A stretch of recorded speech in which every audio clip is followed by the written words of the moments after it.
Good evening, everyone, and thank you so much for staying with KTV2. It is time to your favorite program, To The Point. You cannot escape the selfie. Posting selfies to your social media pages isn't just a fun way to show where you have been. It is also a constant reminder of how you look. Those selfies help us to remember and to notice those wrinkly eyes and the turkey neck. Many people are inspired to seek cosmetic surgery because they want to look better online. A recent study by Real Self found that nearly half of their respondents were influenced somewhat by social media in making the decision to have cosmetic surgery. To make the right decision, stay tuned. We have a lot more to talk about social media role in boosting plastic surgery business. Stay with us. We'll come back. How far would you go to look better in selfies? Christina is a 28-year-old credentialing specialist who loves to read, but when she looks in the mirror, all she sees is my nose, how that takes up mostly all of my face in my opinion, and just like the thinness of the top lip right here.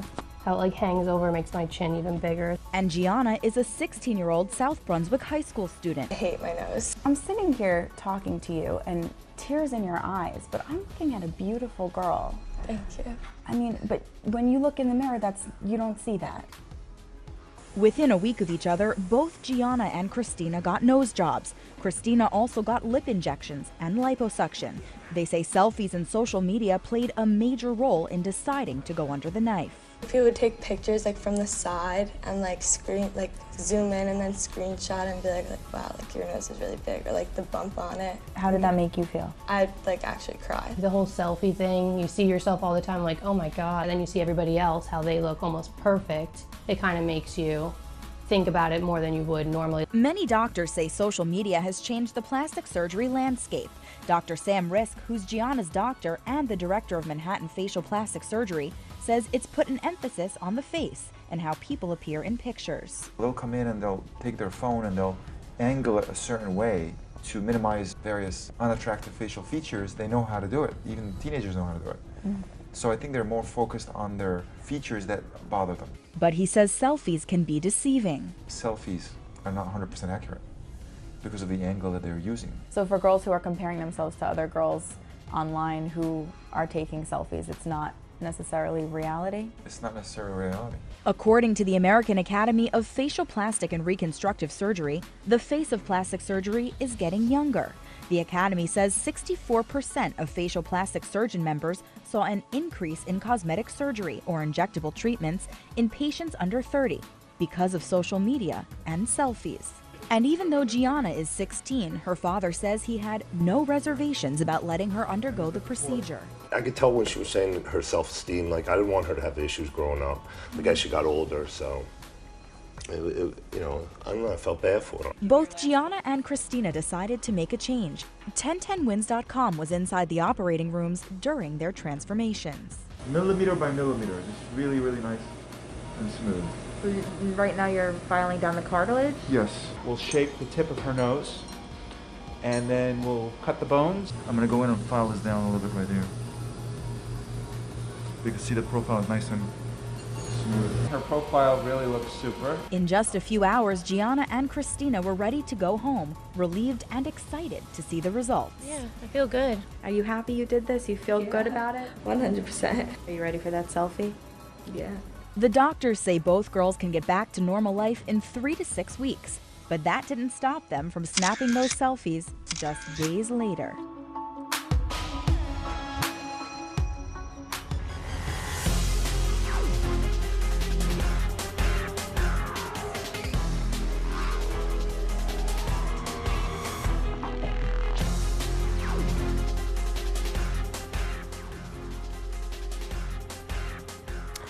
Welcome back, and we have one of the best experts in the state of Kuwait. Her name is Karina Marie Simmons, dermatology and cosmetic expert. Good evening, and thank you so much for being with us. Good evening. My pleasure to be here with you tonight. Pleasure is all ours. Now, we all know that we are kind of, love to look good in front of everybody. back then. Nowadays, we have pictures, we have intelligent phones, and we have people are looking at us all the time, and we post selfies all the time. To look good, we have to do something to our faces. Therefore, you and your colleagues come over here, not here in our studio, but in the world, to make us look better, correct? Now, what is the perception of plastic surgery nowadays? How people, they think about the plastic surgery? Okay, so it's true over the 10-15 years, the perception and demand for plastic surgery has significantly changed. Namely, the general public has a greater acceptance towards it and see it as a solution for when people age and their physical beauty is altered by years. By years of experience. So the market has actually exploded because surgeries or procedures in cosmetic surgery are now more available and less expensive. We can say that most of the people nowadays are going under the knife. You call it under the knife? Yes. What does it mean? Go for plastic surgery. They call it under the knife. Okay. Exactly. They do it to increase their self-esteem. Usually people don't do it for others. They do it to feel beautiful themselves. Feel better. Once you feel better, you feel beautiful, you feel more confident. And that will reflect in your attitude towards others. People, just like you mentioned, they just want to, improve their self-esteem. They want to have confidence. And maybe they do not need the surgery. They need somebody else to show them that they are still looking good, but you need to encourage them from the inside. Now, my question is, as you an expert, do you have, another expert in psychology to tell them that there is nothing wrong with your face, therefore you do not need the surgery, all you need just encouragement? Do you have people around you or not? Yes, there are people around us who are available to do that and help the potential patients or the clients who are coming to advise them if it's suitable or no to go for a surgery. That's mainly, for example, in the case of bariatric surgery, when very young people like 19, 20 years old want to slim overnight. It's the easiest way to have a bariatric surgery done, but there are also some consequences later on. So for someone who's very young, it's much easier to exercise. To have a nutritionist plan, a specific meal plan for them, just go directly for bariatric surgery. So in these cases, it's very good if a psychologist can see the patient and advise on the plan to be followed. Every once in a while, we read, maybe we watch on television, people, they want to look like a certain other people, like celebrities, like actresses, like actors. I want to look like this woman here. Therefore, they go and seek help, medical help, to perform some kind of a surgery. Do you think this is honestly common, or maybe it's a fairy tale, it doesn't happen? No, your answer is a definitely yes. Yes. Celebrities nowadays, especially through social media, are influencing big time, if I can say so, especially the young generation. So about 80% of surveyed plastic surgeons in US and UK have reported that, for example, reality TV shows like the Kardashians have influenced teenagers to have their different plastic surgery or cosmetic procedures done just to look like them. It's not only on the faces, also on the bodies. On the bodies, actually, most of the women want to have Kim Kardashian body and her sister's Kylie Jenner's lips. Well, for example, Kylie has started her procedures before 18 years old, around 16 years old. And the same American Plastic Surgery Association has done a survey, and it's showing that I cannot call them ladies, girls as young as 11 years old are having work done in terms of fillers, enhancing their lips, their cheeks, just to reach that perfection. There's a downside for these surgeries. Like if you want to, inflate your lips, or probably just do some sculpturing on the hips or something like that, on the long run it's going to hurt the body. Correct me if I'm wrong.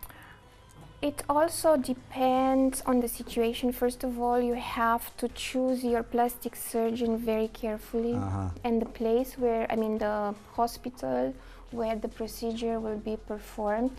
So all these things are very important before you decide to go for any intervention. So if it's safely advised by the doctor, then it's okay. Okay, we have a report. We have interviewed in a random way some kind of a certain people about the same question that I have asked her. Let's watch it and come back. Sure.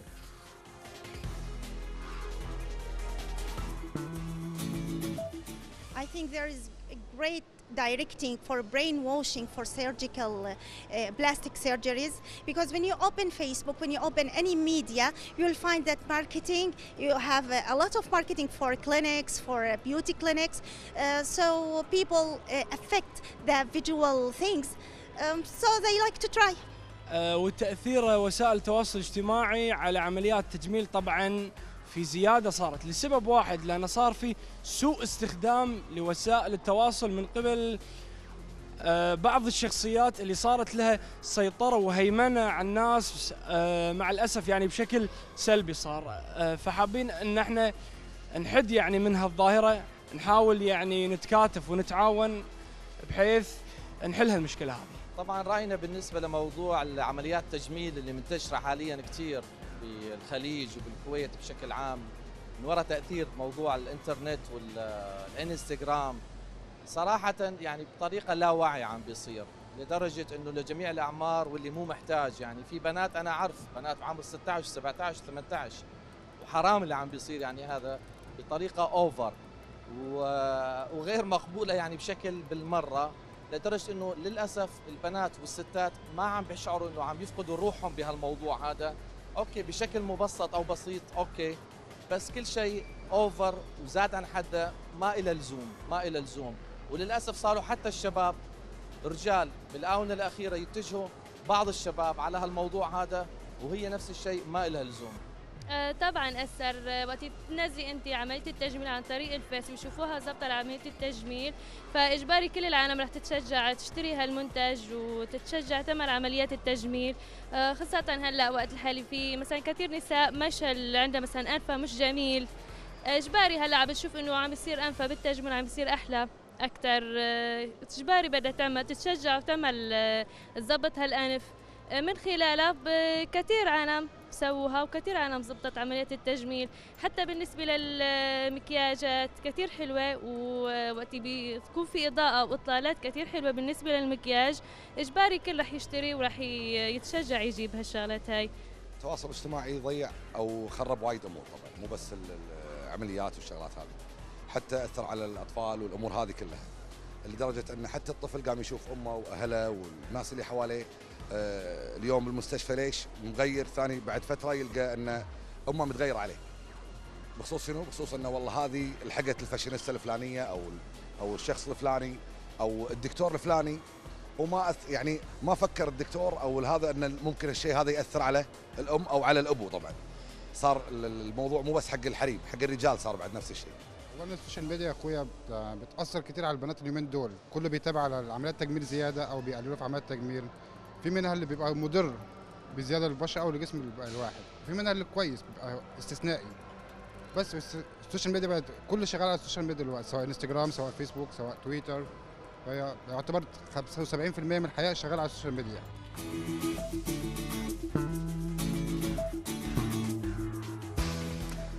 Okay, we were talking about young people. Now let's focus on a little bit, middle-aged people, like from 50 years old and up. Is it safe for them to perform surgeries on their faces and bodies? Yes, in most cases it is safe unless otherwise advised by the doctor, sure. Normally it's okay. Most of the people in their 50s and 60s, they don't feel old. They don't. However, their appearance doesn't reflect their state of mind. That is why we have many cases when at this age people decide, I just don't want to look just like a grandparent. I want to look like my young self. What's important is to have realistic expectations. Such as? Well, if you're 50, you cannot expect to look at 20. Yes. Exactly. It doesn't happen. Well, you have to sacrifice lots of skin and face and bodies in order for you to become a 20 years old once again. It becomes ridiculous, actually. So if you want to keep it subtle and natural, you have to have certain expectations and limitations in the results. Nowadays, I think that social media made it easier for businesses to grow and to flourish because they have advertisement going inside their houses and probably cheaper than it was before by advertising through television, newspapers, and magazines. Do you think that the dermatology and also the cosmetic surgeries flourished through this era of the social media or not? It's the social media, it's the TV adverts, it's the gossip magazines. All of them play a big part in this growing industry. Social media nowadays, however, I have to say, I think about 60 to 70% of the advertisement is done through social media. Everybody has a smartphone and watching it even more than the TV or anything else. That's wonderful. Now, final thoughts now, because everybody, just like you mentioned, they want to look like somebody else celebrity. A final word and an advice for everybody who wants to become somebody he is not or she is not. Do you think it's the right way to do it? Is there a downside, negative side effects in the future? The general medical advice is that people should enhance their natural features and beauty. Don't try to look like someone else because you might have surprises. Looking necessarily like Kim Kardashian doesn't mean you'll get all the other advantages of looking like her. And there are also psychological side effects afterwards. So it's better just to, if you want to feel better about yourself and you have decided to go for plastic surgery, just look for natural results and it will be the best for you. I understand. Thank you so much for being with us. Thank you so much for having me. I hope I do not visit you for any surgery at all. Thank you so much. Thank you. We had in our studio Karina Marie Simmons, dermatology and cosmetic expert. Thank you so much. Thank you. You're still with us here to The Point. We will leave you with a recorded interview with Dr. Abdulaziz Al-Rashid, a specialist plastic surgeon, to tell us more about his opinion.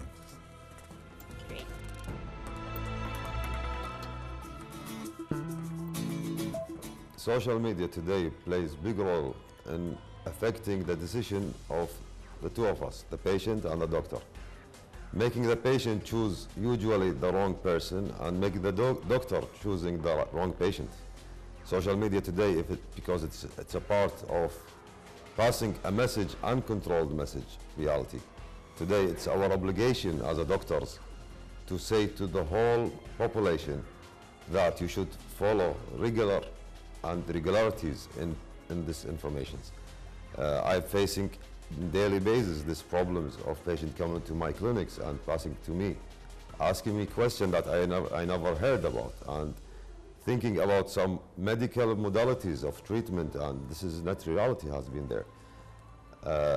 Social media has to be controlled, and it is our obligation as a doctors today to pass this message to every person who trusts us and telling them that a real doctor should pass the real message.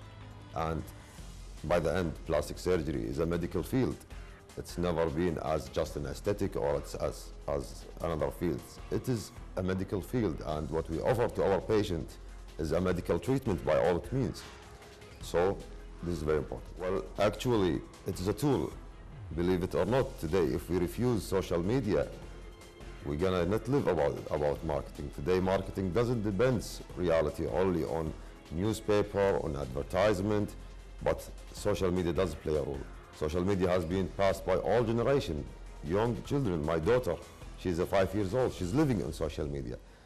And this way, we should go and follow it in the ethical ways, the ethical manners that we behave. We promise ourselves, all of our colleagues as a medical profession, we have ethically to pass this message in the right way. Social media today, it's a very big field. I like to go through it. I like to pass the real message usually. But it's very important, on the other hand, never trust a doctor who advertise about his procedures only, because reality, the advertisement comes from the happiness of the patient and from the pleasure they get of the good results. I can show my results, of course. It's my honor to show the result of a happy patient, but I will never say to a patient, come to me because I have a reduced amount of price for this procedure or reduced amount of price for such surgical method. Results always talk by the happiness of the patient. Never imitate other people. Never imitate. Plastic surgery is not a field of imitation. Plastic surgery, a good plastic surgeon will give you the right body that suits you. Doesn't suit your partner, doesn't suit your husband, doesn't suit your wife. It depends exactly on what your body should be. This is a good plastic surgeon. I will never accept any patient coming to me, even two daughters, two sisters, they come to me, I would like my abdomen, my tummy or my breast to be like my sister. I will say no, it will not happen because you have a different figures. Making the patient understand what they will look after your procedure is very important. It is a science by itself. In reality, a good surgeon starts from the time he meets the patient. It's not the time after the procedure. I spend almost 1 hour to 1 hour 30 minutes with my patient explaining all the details, all the bits and pieces about the field of plastic surgery. It's very important, and I think being a good surgeon starts from choosing a good patient. This is something in reality is there. We should live with it because every person in the world would love to be a person with dignity, with high dignity. Today, the dignity, they think it comes from the beauty, and it's reality. If you go to any interview, the first question, you should have a beautiful face. The second thing, you should have a beautiful body. But it's not that. It's not that in reality. Beautiful person, it doesn't mean that you are beautiful by others who see you. You are beautiful if you see yourself as a beautiful person. Because whenever things I do for you, if you don't see yourself through the mirror that you are pretty, you will never be pretty.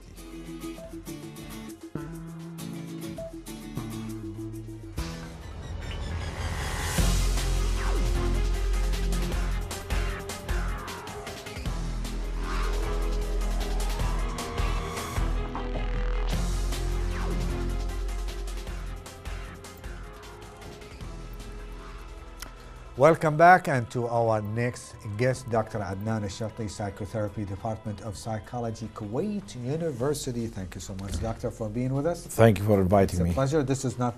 This is your home away from home. You live with us here in KTV2. You used to have a program at this wonderful station. Yes. Thank you so much. Thank you.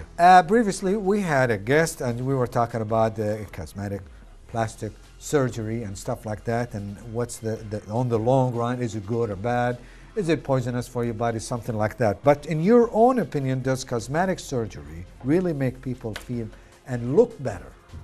Well, if we go back to the background of cosmetic surgery or plastic surgery, whatever it's called, which used to call cosmetics, it was done for people who had congenital deformities or were involved in accident, fire accidents, car accident, plane accident, to fix or repair some of their function, like the nose will be broken, and so they have to fix their nose so to let the person breathe, or even to let him improve his look so he doesn't look very ugly, like with a fire accident when the face is really deformed.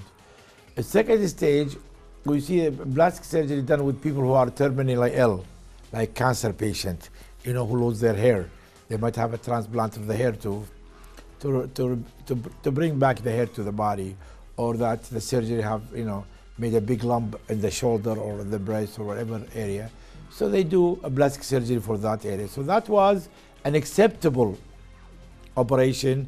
A matter of fact, highly advised that people do surgeries to improve their looks with disease or with burn or accidents.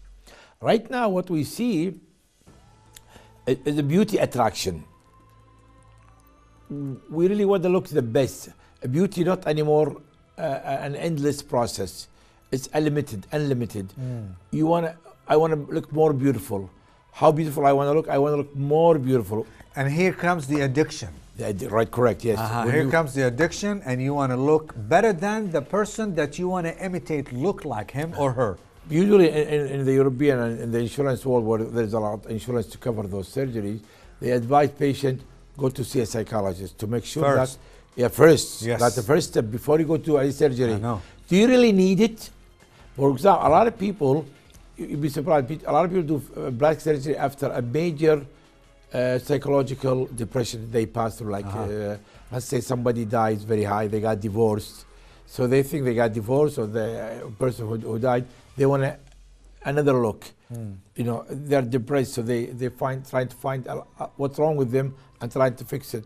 By going to psychologists, they will realize that they are already beautiful, they are very strong, they don't need any extra work. Since you are a psychotherapist, here comes the dilemma. That, in my opinion, and somebody else maybe, that the inner beauty is a lot better than the outside beauty. And your job, I'm not telling you your job, but your job is to put some lights on this point. See yourself.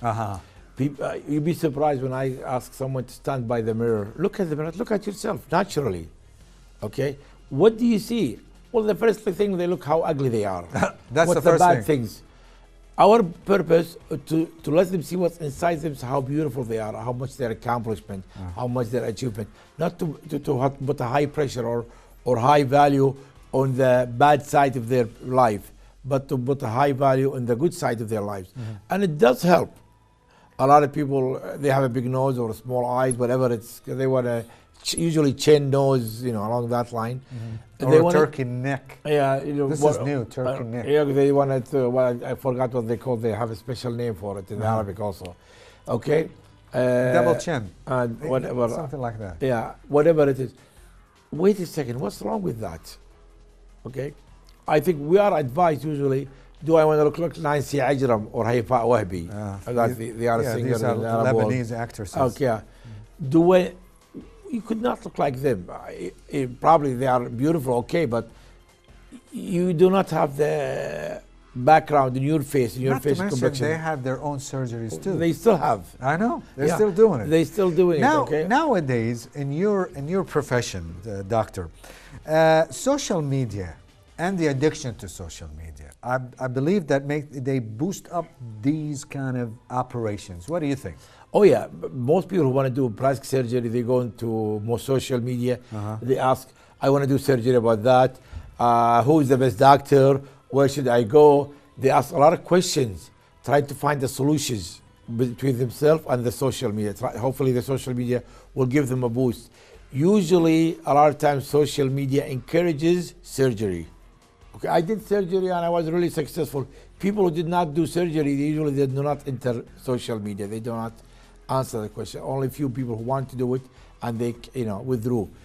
So social media does really help. If you see Michael Jackson, for example, he was the first one probably to become white on the Hollywood scene to make, oh my God, only not white. Look at his nose, his chin, his hair, whatever it is. Okay, I think that he introduced facial disfiguration to whatever called now cosmetology to the world, that you could really fix yourself in a way or another.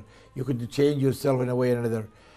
Michael had a big insecurity, and that's what drove him to do a lot of surgery. He wanted to look white. Okay? How did he do it? This is the question. How did he become white? Since you mentioned Michael Jackson. Oh my God, he did a lot of surgery. One of them is he had a full room of fresh air, oxygen, like a heavy room of oxygen, where it gives him a lot of oxygen to make him lighter colors. Okay, he had a lot of kind of weird things he does for himself. But okay, he became a white, but not really a white in the sense that it's a natural whiteness. It's not. It's not natural by any means. But I think he introduced the people how to be skinny by surgeries, how to be white by surgery, whatever. So the people follow the line. How can you, not fall in addiction of plastic surgery? What exactly you can do to prevent this from happening? I really advise everybody, before you decide to go into a major step like this, of disfiguring yourself, I really call it disfiguring yourself, please go to a psychotherapist first. Do you really need it? Even if you do to a cosmetologist, what's wrong with my nose? How could I fix the nose with makeup, for example? With small, what kind of eyeglass you wear or what kind of lenses you wear. You could do a lot of good things to yourself without going to surgery. So people, I do advise to go to a psychologist. Second thing, check the internet. What's the harm? Don't concentrate on what's so good about it, what's so bad about it. For example, the cost is tremendous. In Kuwait, I think you could fix your nose for almost $10,000. Is it worth it? No, I'll keep my nose. Third is with that psychotherapist usually, accept yourself as you are. That part of your DNA, you could not fool around with it. Okay. If you allow me, I have a phone call from Dr. Sheikha Al-Ghaith. She is from Kuwait University, being on the social professor. Good evening, and thank you so much for being with us. Good evening, and I would like to greet everyone who's listening and watching the show. Thanks for having me over the phone. You're welcome. How do you see the effect of social media from the long run on Kuwait society? I would love to say that I would like to be hopeful about seeing the advantages, and also there are so many disadvantages that are actually happening, and we can see them nowadays. But hopefully on the long run, what will remain are the good and positive and the advantages of it. Unfortunately, as a society, as a culture, sometimes we get to highlight and see, or even people in Kuwait get to use any type of medium. It doesn't have to be only social media. These are the new media communication technologies that we're using in a bad and a good way. But I hope that what remains would be the good effect of social media.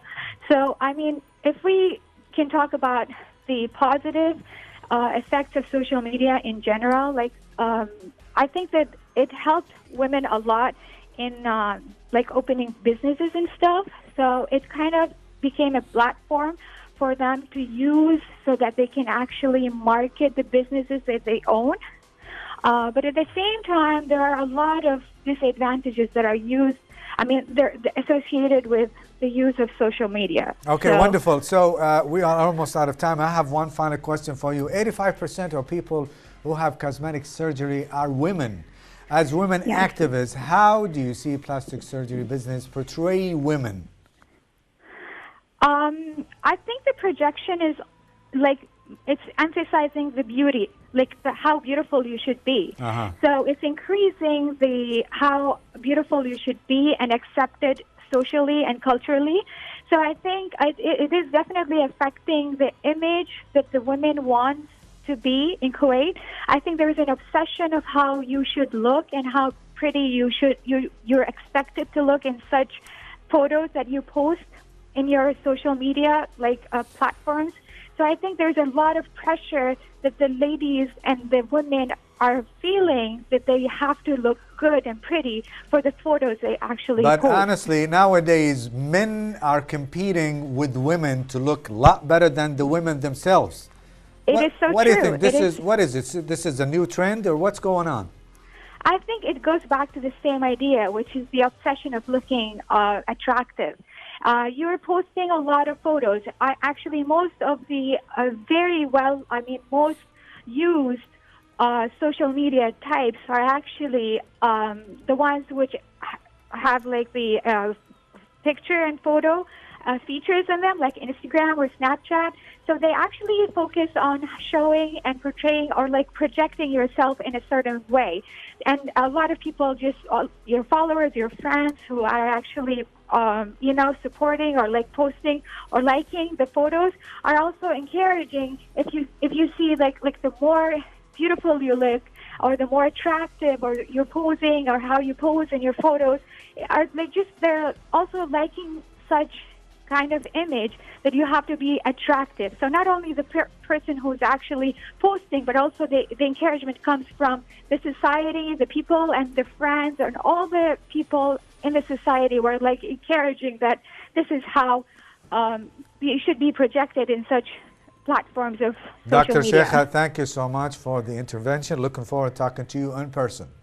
Thank you so much. Thanks. Okay, we have to go for a break and then come back with Dr. Adnan Al-Shabti. Stay with us.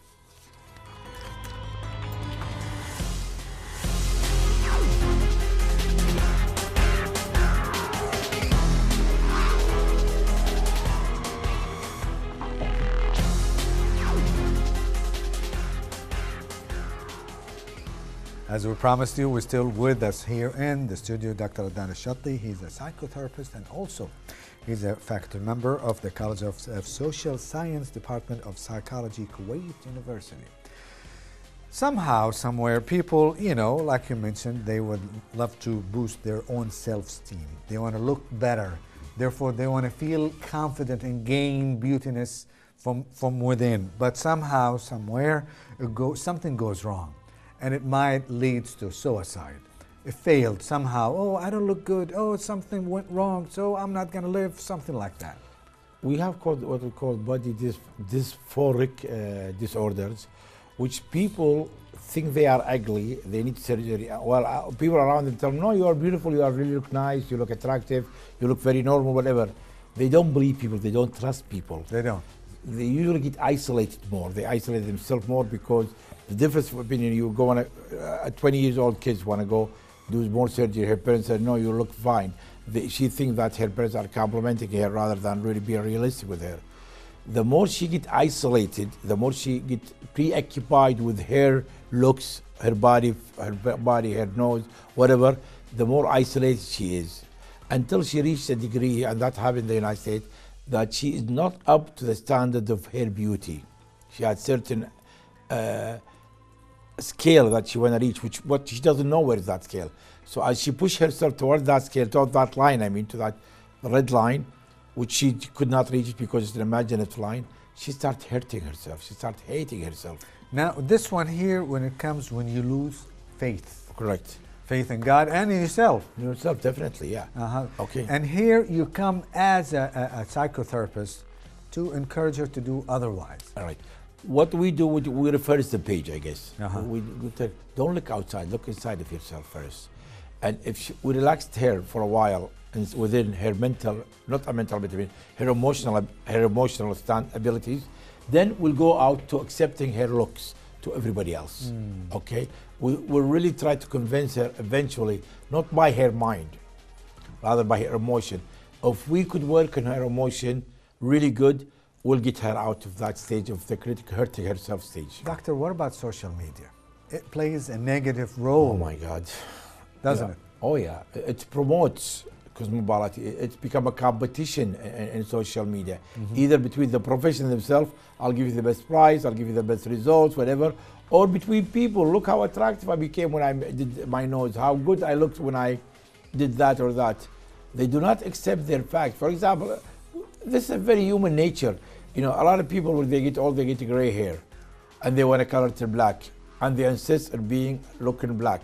Well, that's not reality. That's what you want to look like, younger kids or younger man. So therefore, you dye your hair all the time to be a black, although it's gray. Along that line, you do not accept yourself as it is, your growth, your DNA, how it's unfolding to you. So therefore, if you don't, you'll do surgery. The guy who painted hair or dyed his hair, or the lady who dyed her hair, she doesn't want to look with the gray hair. That's the same pattern with the people who do not accept their nose or their chin or their eyes or whatever in their body, their fatness or their lumps, whatever. So yes, they will go into surgery, one surgery after the other, one after the other. They are destroying their body rather than repairing their body.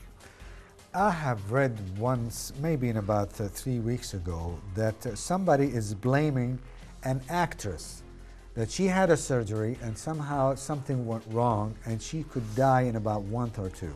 Can we sue the other person? I really think we should. All those ladies or all those attractive ladies in the tabloid, magazine and the social media and the internet, they are telling you want to look like me? I am the model. I am the ideal. Okay? Look like me. Well, you have sold an idea to the public. So it's their fault. It's definitely part of it, their fact, because people were affected by it.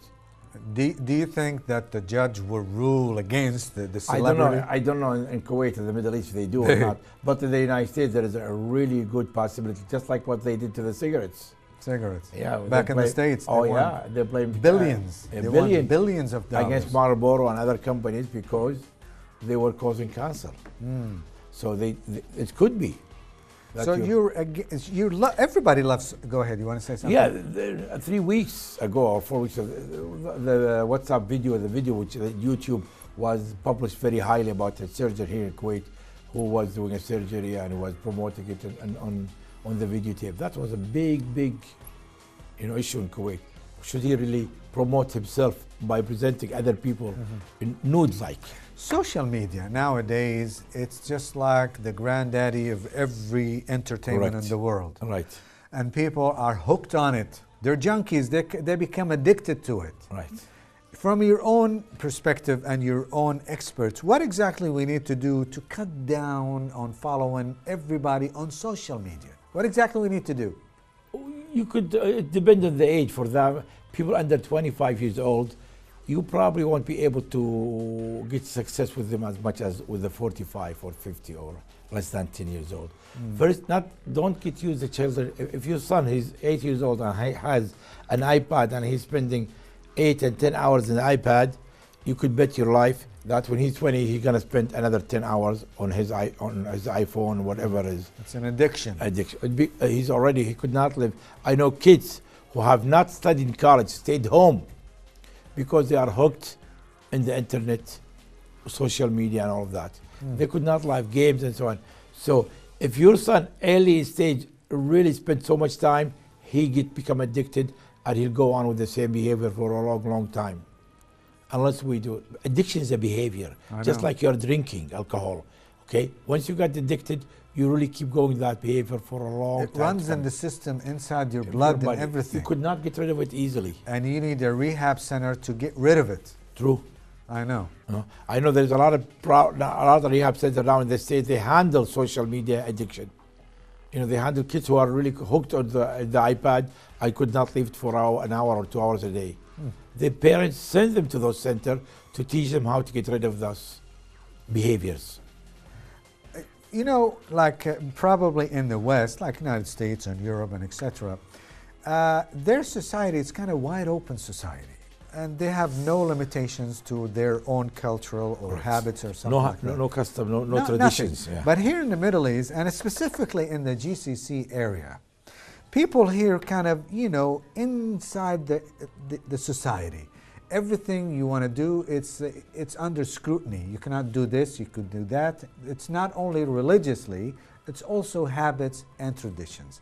Why exactly we are following them, since we have some kind of a traditional ties to protect it? First of all, in the Middle East, one of our most popular psychological problem, unconscious psychological problem, is what we call denial. That's very popular. Living in denial. Live in denial. My son is not addicted, for example. But he is. Yeah. I don't need anybody to help my son. I could help him. He will get rid of it soon. He will. So we deny the existing of a problem, and we deny that we really could not handle it. And that's why, for example, take smoking. Smoking in Kuwait is more popular than the United States. Oh, way more popular. Oh yeah, because we are 70% according to the statistics. United States teenagers probably 30 to 40%. We are 70%. And their population is larger than ours. Oh yeah, definitely. I'm talking percentage. And the cigarette is more available there than here. We deny that our children has a problem. We should really not deny that. Yes, even if it's a minor problem, I could not handle it, I'll go to the professional to handle it for me. So that's one of the biggest problem in addiction. If you deny, you could not be helped. Most smokers, most people who watch the internet for a long time, most people who want to do surgery, they say, well, I should stop there. No, they don't say stop. I could stop anytime you want. No. Always, but they could not stop. You couldn't. They couldn't. You need a greater will to do it. Right. Dr. Adnan Shatli, always a pleasure to have you. Promise us to come back again. I will. Thank you very much for having me here, and hopefully we have really did a good job. It's a pleasure to have you. Thank you. We'd like to thank Dr. Adnan Ashati, College of Social Science and Department of Psychology, Kuwait University, and he is a psychotherapist. Thank you so much. Good night. Well, ladies and gentlemen, this is all the time that we have to the point. We were talking about social media and plastic surgery. Tune in next week. We have a lot more. Until then, stay good and keep on watching KTV2. Bye-bye.